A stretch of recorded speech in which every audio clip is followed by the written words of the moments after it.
संतोष देशमुख हत्या प्रकरणात उज्ज्वल निकमांची नियुक्ती, विशेष सरकारी वकील म्हणून उज्ज्वल निकमांची नियुक्ती करण्यात आली आहे। बाळासाहेब कोल्हेंची सहाय्यक विशेष सरकारी वकील म्हणून नियुक्ती झाली आहे। मस्साजो ग्रामस्थांच्या 7 मागण्यांपैकी एक मागणी मान्य करण्यात आली आहे।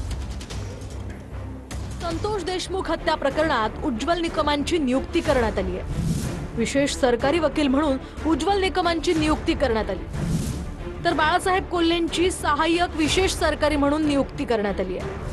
मस्साजो ग्रामस्थांच्या 7 मागण्यांपैकी ही एक मागणी आता मान्य झाली आहे। माझ्या नियुक्तीसाठी त्यांनी उपोषण करावं, अन्नत्याग करावं हे निश्चित चांगली गोष्ट नाही, आणि म्हणून माननीय मुख्यमंत्र्यांनी माझ्यावरती जबाबदारी टाकली की या खटल्याचं सारथ्य मी करावं, आणि त्यांना मी नकार दिला। त्याकरता मी माननीय मुख्यमंत्र्यांचा देखील आभारी आहे की उपोषण त्यांनी टाळावं।